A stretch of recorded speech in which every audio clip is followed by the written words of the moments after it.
In Matthew chapter 24, Jesus says that the days must be shortened for the elect's sake, and that if the days aren't shortened, that no flesh could be saved. In other words, the day is going to get so evil that mankind will literally wipe themselves out if the Lord didn't return.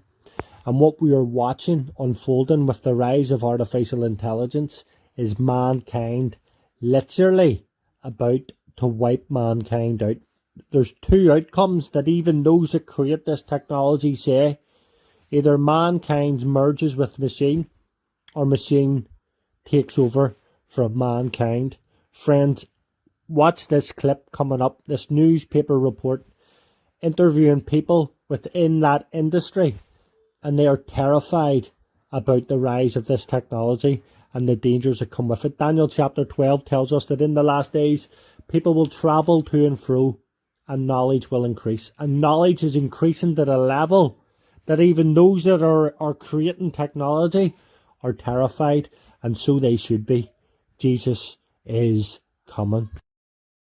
Artificial intelligence now available to the masses have both fascinated and enthralled many Americans. But amid all the wows over AI, there are some saying, wait, including a pair of former Silicon Valley insiders who are now warning tech companies there may be no returning the AI genie to the bottle. It's hard to believe it's only been 4 months since ChatGPT launched, kicking the AI arms race into high gear.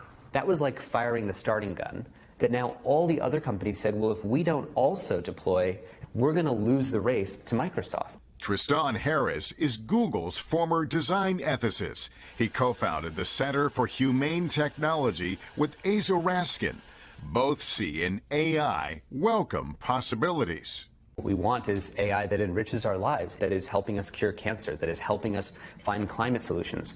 But will the new AI arms race take us there, or down a darker path? The race to deploy becomes the race to recklessness, because they can't deploy it that quickly and also get it right. In the 2020 Netflix doc, The Social Dilemma, they sounded the alarm on the dangers of social media. We built these things and we have a responsibility to change it.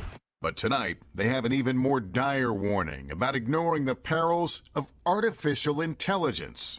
It would be the worst of all human mistakes to have ever been made. And we literally don't know how it works. We don't know all the things it will do. And we're putting it out there before we actually know whether it's safe. Raskin points to a recent survey of AI researchers, where nearly half said they believe there's at least a 10% chance AI could eventually result in an extremely bad outcome, like human extinction. Where do you come down on that? I don't know. The point is, it scares me you don't know. Yeah. Well, here's the point. Like it's imagine you're about to get on an airplane, and 50% of the engineers that built the airplane say there's a 10% chance that the airplane might crash and kill everyone. Leave me at the gate. Right. Yeah, exactly. AI tools can already mimic voices, ace exams, create art, and diagnose diseases, and they're getting smarter every day. In 2 years, by the time of the election, human beings will not be able to tell the difference between what is real and what is fake. Who's building the guardrails here? No one is building the guardrails. And this has moved so much faster than our government has been able to understand or appreciate. It's important to note the CEOs of the major AI labs, they've all said we do need to regulate AI. There's always that notion that, well, maybe these companies can police themselves. Does that work? No. No. Self-policing doesn't work? No, it cannot work. But doesn't a person ultimately control it? Can I simply just pull the plug? Unfortunately, this is being decentralized into more and more hands, so the technology isn't just run inside of one company that you can just say, I'm going to pull the plug on Google. Also, think about how hard it would be to pull the plug on Google or pull the plug on Microsoft. So what would you tell a CEO of a Silicon Valley company right now? And yeah, you don't want to be last, but can you take a pause? I mean, is that realistic?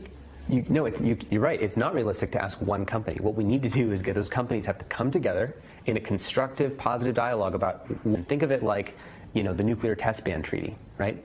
We got all the nations together saying, can we agree we don't want to deploy nukes above ground? The stakes, they say, are impossibly high. But when we're in an arms race to deploy AI to every human being on the planet as fast as possible with as little testing as possible, that's not an equation that's going to end well.